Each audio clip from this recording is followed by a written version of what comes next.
என்னை தாளாட்டும் சங்கீதம் நீ அல்லவா.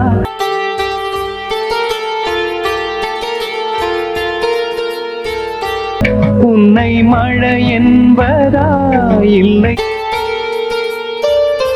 அந்த ஆகாயம் நிலம் காற்று நீ என்பதா. என்னை தாளாட்டும் சங்கீதம் நீ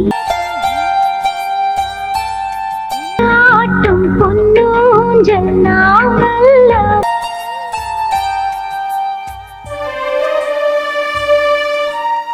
இந்த வீடியோவை டைரக்டர் விக்ரமன் தான் ஷேர் பண்ணியிருக்காரு.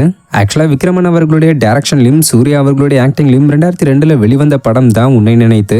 பட் அப்பயே இந்த படத்துல தளபதி விஜய் தான் நடிக்க வேண்டியதா இருந்ததாகவும், ஆனா ஷூட்டிங் தொடங்கின கொஞ்ச நாட்கள்லயே விக்ரமன் மற்றும் விஜய் கடையில கருத்து வேறுபாடு ஏற்பட்டதாகவும், அதுவும் குறிப்பா ஒரு சீன்ல மரத்து மேல ஏற சொன்னப்ப ஏற்பட்ட வாக்குவாதத்தின் காரணமா விஜய் இந்த படத்துல இருந்து விலகினதா தகவல்கள் அப்ப பரவிச்சு.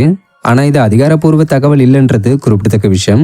இப்படி இருக்கிற நிலையில டைரக்டர் விக்ரமன் இந்த ஒரு வீடியோ சாங்க ஷேர் பண்ணி என்ன சொல்லிருக்காருன்னா, சமீபத்துல இலங்கையில உள்ள சில மாணவர்கள் உன்னை நினைத்து படத்துல வரக்கூடிய என்னை தாளாட்டும் சங்கீதம் பாடலை பாடின ஒரு வீடியோ சோசியல் மீடியால வைரல் ஆச்சுன்றத மென்ஷன் பண்ணிட்டு இந்த பாட்டுக்கு பின்னாடி உள்ள ரகசியத்தை முதல் முறையா வெளிப்படுத்தியிருக்காரு. அதாவது சமீபத்துல வைரலான இந்த பாடலை முதல்ல தளபதி விஜயை வச்சுதான் படமாக்கியிருந்தேன்.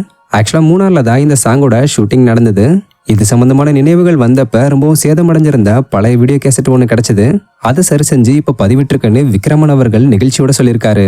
மேலும் விஜய் ஜனநாயகன் படம் தான் தன்னுடைய கடைசி படம்னு சொன்னது உண்மையிலேயே வேதனையா இருக்குன்னு சொல்லியிருக்காரு. அப்புறம் முக்கியமா சூர்யா நடிச்ச பாடல் கூட விஜய் நடிச்ச இந்த பழைய வீடியோவை கம்பேர் பண்ண வேணாம், 2 பேருமே சிறந்த நடிகர்கள்னு சொல்லி டைரக்டர் விக்ரமன் மென்ஷன் பண்ணி வேண்டுகோள் வச்சிருக்காரு. இந்த வீடியோ இப்ப விஜய் ஃபேன்ஸ் பலராலையும் ரசிக்கப்பட்டு வைரல் ஆகிட்டு வருது. ஸோ தளபதி விஜயோட இந்த அன்சீன் வீடியோ சாங் எப்படி இருக்குன்றத பத்தி கமெண்ட்ல சொல்லுங்க. இது மாதிரியான அப்டேட்ஸ்க்கு மறக்காம நம்மளுடைய சேனலை சப்ஸ்கிரைப் பண்ணிக்கோங்க. தேங்க்யூ.